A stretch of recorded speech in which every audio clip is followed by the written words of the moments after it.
Nous sommes le 30 décembre. Crainte de Dieu ou peur du jugement? Nous lisons dans Apocalypse chapitre 18 au verset 10. Ils se tiendront à bonne distance par peur du châtiment qui est le sien et ils diront « Malheur, quel malheur, ô Babylone, ville grande et puissante, une seule heure a suffi pour que la condamnation te frappe. » Babylone était en ruine quand Jean a rédigé l'Apocalypse. Son nom est utilisé pour représenter tout système corrompu. Sa puissance était telle qu'elle prétendait contrôler l'ensemble de la race humaine. Elle a épuisé la patience divine et a été livrée par Dieu à l'hégémonie perse qui a conduit à la décadence et finalement à la défaite totale. Babylone était une des merveilles du monde antique, mais elle a grandi en puissance, en orgueil, en cruauté oppressive et a mis en danger le plan de Dieu pour son peuple. Sur ordre divin, elle a perdu sa splendeur et son importance jusqu'à cesser d'exister à la fin du 1er siècle de notre ère. Depuis, Satan a cherché à dominer le monde par le biais d'autres puissances, mais il est interrompu par une intervention divine. À l'approche de la fin du monde, il sera autorisé à réaliser une alliance politique, économique, religieuse, apostate pendant une courte période. Un mélange blasphématoire pour persécuter et tuer les enfants de Dieu.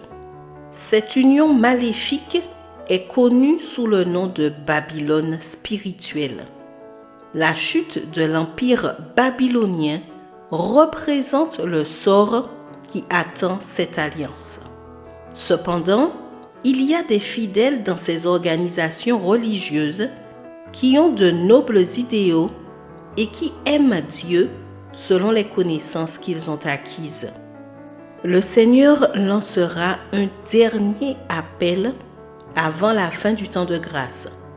Il rassemblera son peuple et annoncera la chute de la Babylone apostate et blasphématoire. Sortez du milieu d'elle, mon peuple, afin que vous ne participiez point à ses péchés et que vous n'ayez point de part à ses fléaux. Ceux qui n'auront pas craint Dieu craindront le châtiment de la Babylone spirituelle.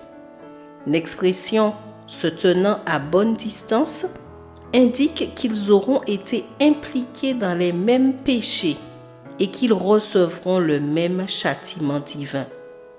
La complainte « malheur, quel malheur » vient de ceux qui auront soutenu et exalté la souveraineté d'un sujet religieux corrompu par des intérêts personnels afin de maintenir la domination. Ce sera une lamentation tardive. Lorsque la voix du Seigneur proclame la délivrance de son peuple, il se produit un véritable réveil chez ceux qui ont tout perdu dans le combat de la vie. Pendant le temps de grâce, ils se laissaient aveugler par les sophismes de Satan et justifiaient leur vie de péché. Mais ils cessent bientôt de se désoler de la perte de leurs biens, frappés de mutisme par la crainte de périr avec leurs idoles. Tu as le temps de choisir entre la crainte de Dieu ou la peur du châtiment à venir. Bonne journée et que Dieu te bénisse.